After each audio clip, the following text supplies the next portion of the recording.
samahan niyo po ako kung mga na-shop natin sa Classroom Central na ilalagay natin sa treasure box. So, ito po ay isang classroom management style ko kahit na nasa Pinas pa ako. So, ang ginagawa ko po ay every time na nakagawa ng maganda yung mga bata, nag-perform ng maayos, behave, nakasagot sa mga question mo, binibigyan ko sila ng smiley chips. Yung smiley chips ay printed lang po siya na smiley face. Tapos ginugupit-kupit ko po yung smiley na yan. Tinatawag ko siyang smiley chips. So, every time po na nag-perform yung mga bata, binibigyan ko ng smiley chips. Pag tama yung sagot nila or nag-recite sila sa question, nag-recite sila, binibigyan ko ng smiley chips. And pag yung grupo nila ay, halimbawa sinabi ko ay dapat clean na yung table nila para mag-prepare na sa next subject. No, bumibilis na yan sila sa sa pag-prepare ng table nila. Binibigyan ko yung members ng tig-isa-isang smiley chips. So, yung mga ganun na mga rule sa classroom ay namomotivate sila na mag-participate, mag-recite, and mag-perform, mag-behave na maayos sa classroom. Kaya, doon sa classroom, meron akong malaking box na tinatawag naming treasure box na naka-paint siya na parang treasure chest, ganun. And galing pa yun siya sa naunang teacher sa akin doon sa dating room ko. At yung 3rd grade ako ay dinala ko pa rin siya doon sa room ng 3rd grade classroom ko.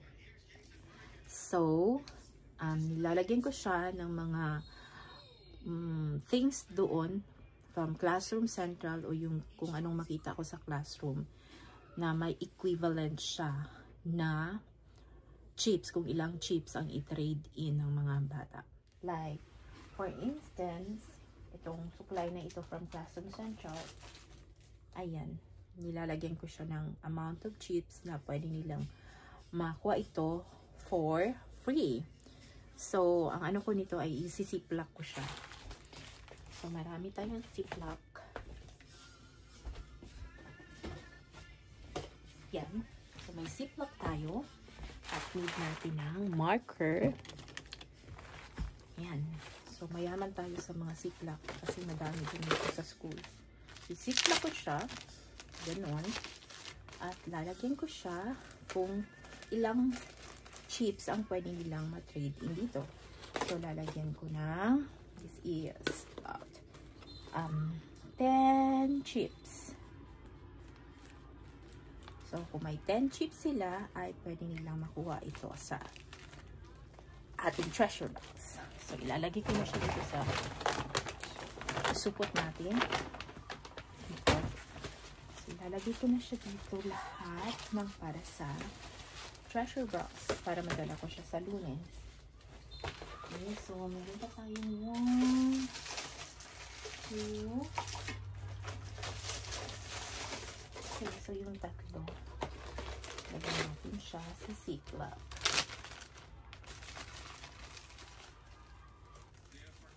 Lagyan natin siya ng 10 chips. So, hindi na ako nahihirapan na mag-isip kung anong ilagay doon. Thank you, Classroom Central. And then, gusto ito ng mga bata. Marami na kasi akong sticky note pad sa school. Binigyan ako ng co-teacher ko. So, ang dami. Hindi ko siya maubos-ubos. Hindi din siya pwede na i-stack mo. Kasi maano yung kanyang stick. Ganun, mag-sticky part. Yan, gusto nila ito. So, let's say this will be 20 chips. Okay, so 20 chips ang iti-trade in nila kapalit nitong sticky note na ito. Mga ilang average ng chips ang pwedeng makuha ng mga kids. Average is like, minsan nga yung iba ay may 3 chips, 5 chips. Yan. So, yung iba, binibili na kaagad nila o tinitrade, binibili yung term ko. Tinitrade in kaagad ng mga kids yung kanilang chips, lalo na yung mga walang makain. Kasi may lollipop ako doon na tinitrade nila for 5 chips. So, yung mga walang snack, kumukuha na sila doon sa sa box. And then, itong retractable na na lapis. Marami na kasi ako ng ganito.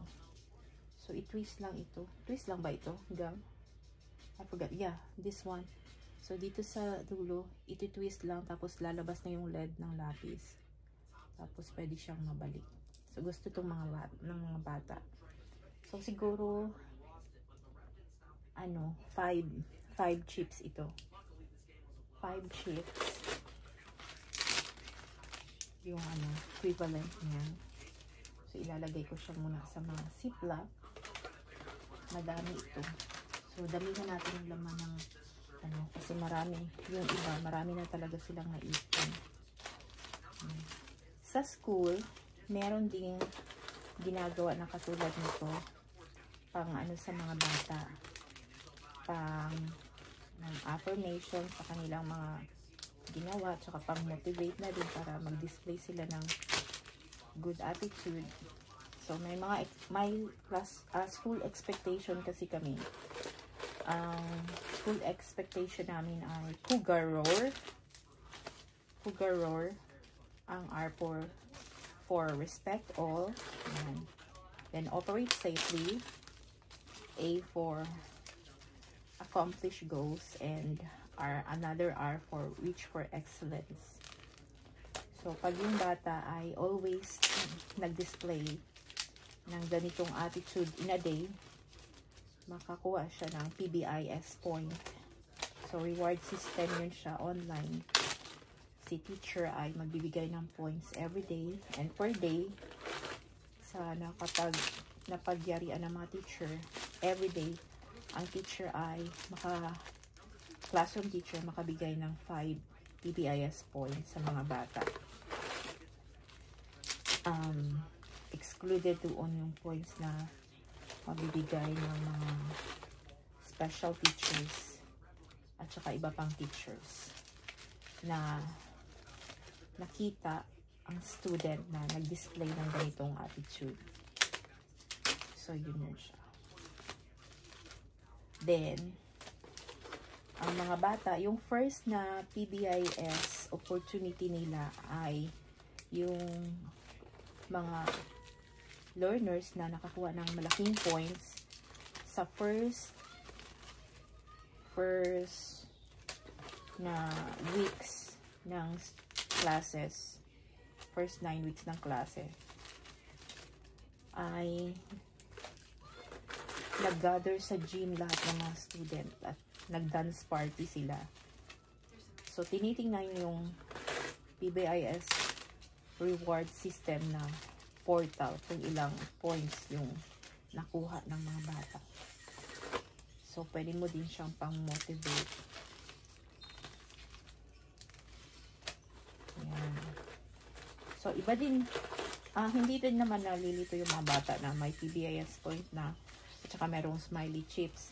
Kasi yung PBIS point, general siya na nag-operate safely, nag-operate ba siya ng maayos, nag-accomplish goals ba siya, nag-accomplish ng kanyang goal, ganyan. So, hindi mag-overlap yung purpose.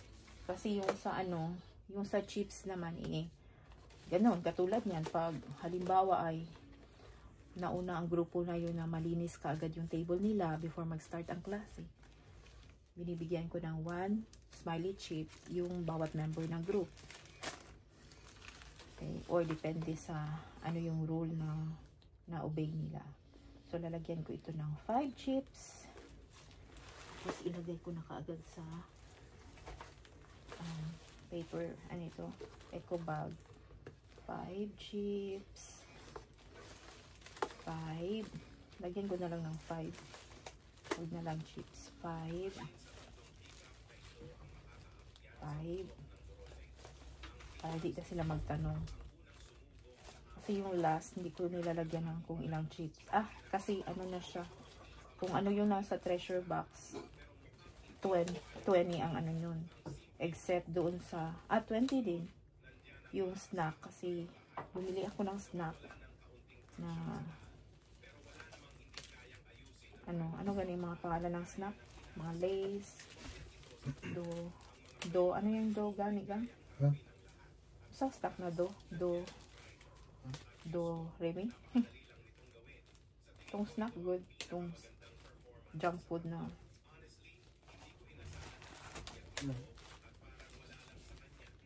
itong common good na junk food. Sabitan na ako ang pangalan. Dorito ba to? Yan yung Dorito na mga snacks, Lays, yan 20 yan siya na chips. So yung lahat ng mga items na nandoon sa box or treasure box namin, hindi ko na nilalagyan ng number kung ilang chips. Kasi kurida siya. 20. Pati yung supply. 20 chips. So ito 5 lang ito.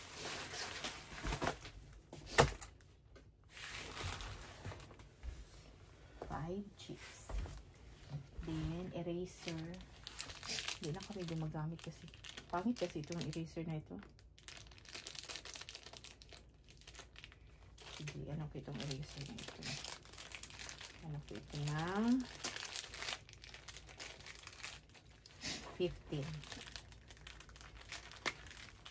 chips. Equivalent to 15 chips.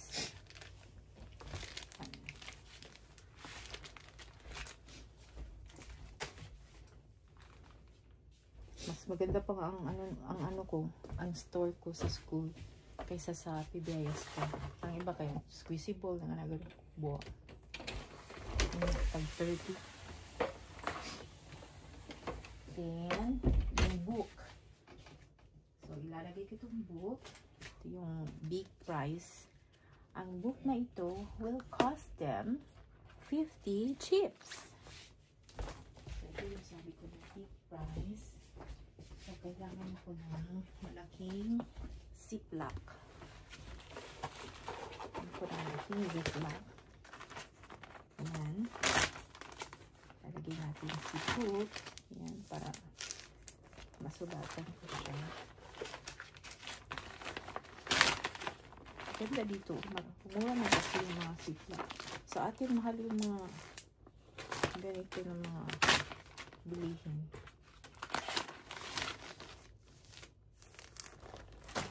Maliit na use na masyado.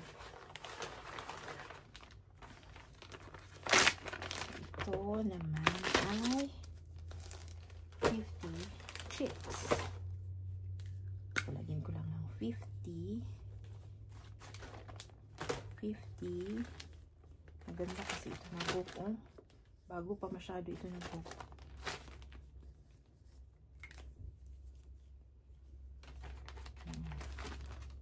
Price pa nga yung iba. Scholastic book. Okay ito kasi 2nd to 3rd grade. 4.99. See? 200 pesos ang book na ito.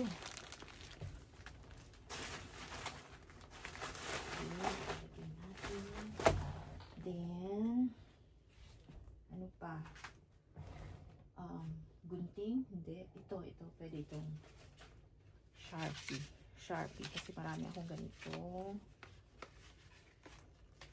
This will cost them kasi naubos na din ang mga ganito nila. Hindi sila masyadong hingi sa akin ng supply. This will cost them 15 chips. Highlighter. Kasi gamit na gamit nila ito. Highlighter will cost them 15 chips.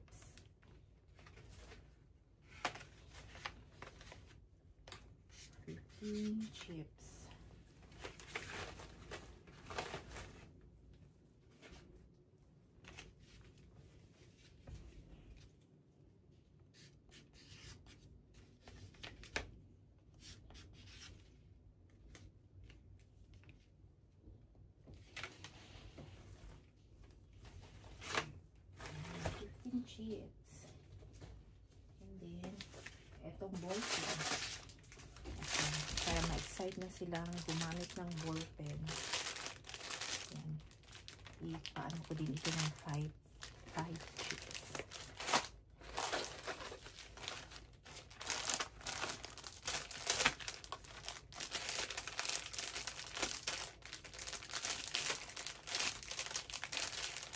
Panangan ito.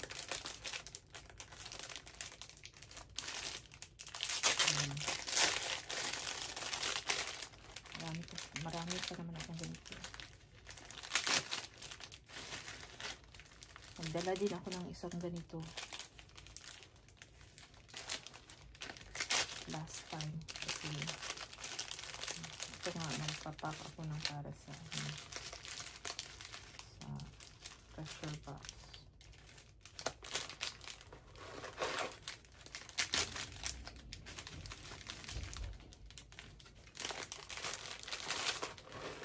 Doon sa sa Pinas, mahirapan tayo mag ng ganito. Bumili ng ganito. Mahal naman ganito. Mahal sa Pinas. Mag-ano ka ng sarili mong bulsa.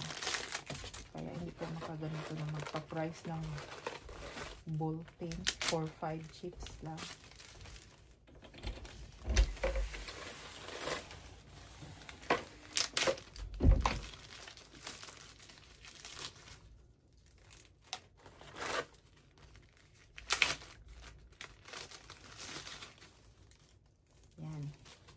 Okay na yan. Sa iba na, sa next na naman yung iba. So 5. Tapos hindi naman ako always nagpi-print ng baka kung ano nyo is makapagod siya kasi parati ka maggupit, hindi. Kasi pag binigay mo yung chips sa mga bata ay babalik din yun sa'yo kasi iti-trade yun nila sa bagay na handa mo sa kanila.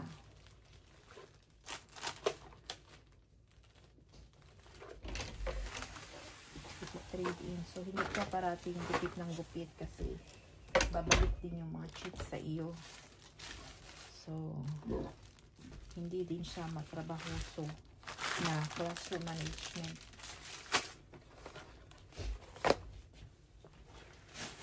Focus nila kung yung maliit na medyas pala ang paraan.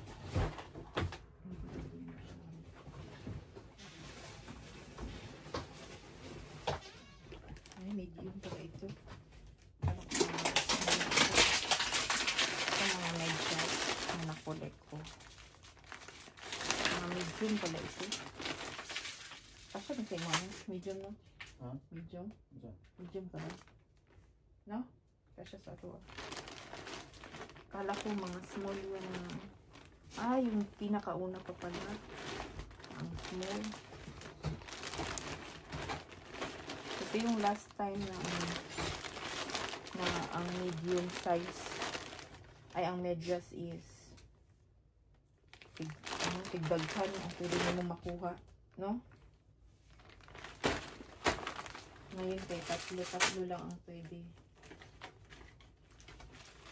Pwede na natin siya. You wanna use some of this? Huh? No? You still have? Huh? So I can kasya ni sa ilan, no? Oh yeah. So I'm going to wala ko yung small medium man eh. So ito gusto ito nila. So mag-ano ko ng 1, 2, 4 2, 4, 6, 8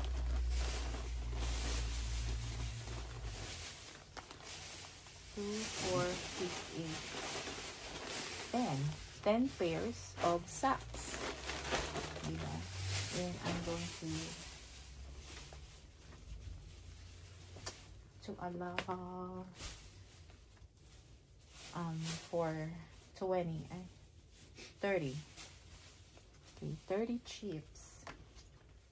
Sinit mo naman. Ang heater.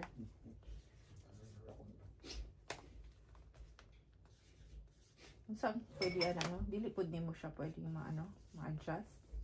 Pwede. Ano mo? Loko mo lang? Dili ko, nag-try gani ko, dili ko kabalo.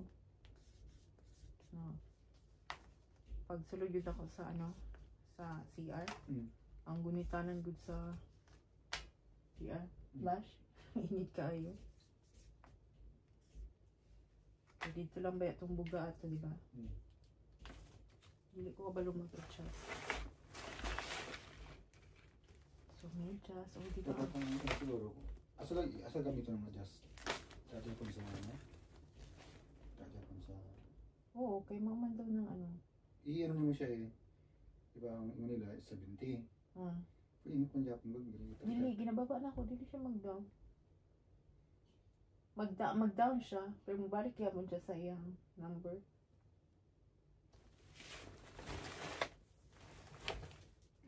Balik siya sa iyang number. What? Nag-reach siya. So, itong ruler din. So, pwede ba sila mag-ruler? May ruler magod sila dito pero gamay. Yeah, I can have this one as 25. 25 chips.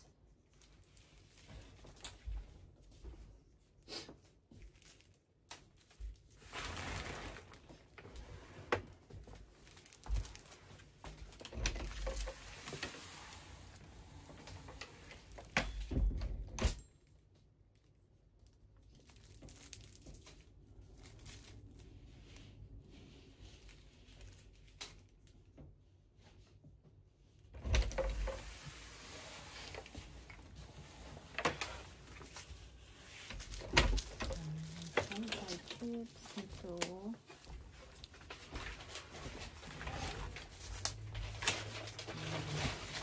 The rest.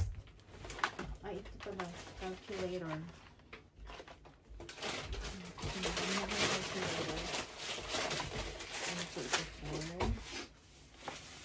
Calculator will be 60 chips. Calculator. Pamigay lang sa mga bata. 60 chips.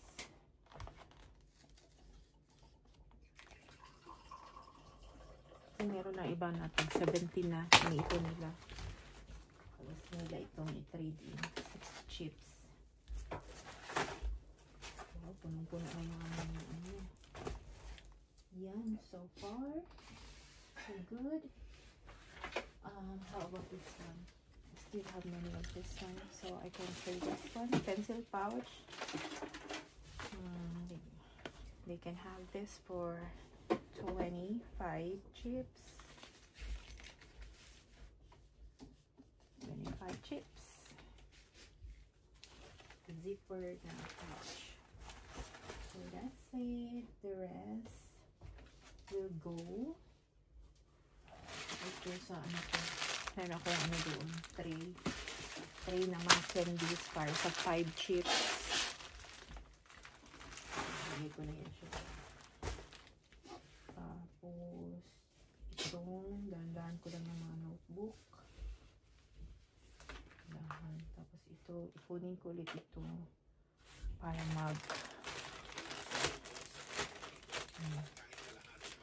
oh, ay, yung Play-Doh pala. Play-Doh. Ito for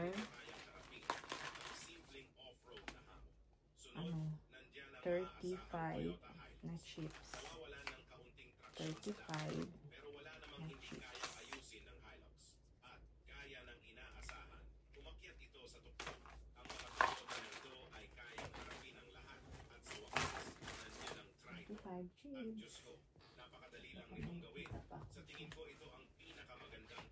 Ito, pwede ko din itong nilagay. Kasi hindi ako nagbibigay ito ng ganito sa kanila. Hindi ko binibigay ito. Kasi Crayola lang ang color pencil ang binibigay ko isa-isa sa kanila. So, So I can sell this for 40 chips.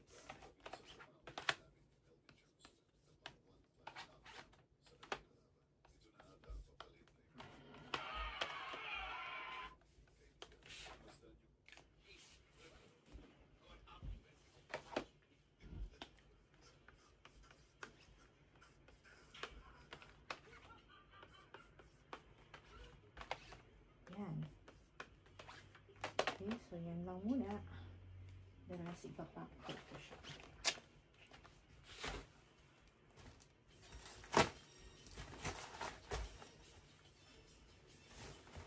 Okay, so ito po yung ilalagay natin sa treasure box dun sa classroom.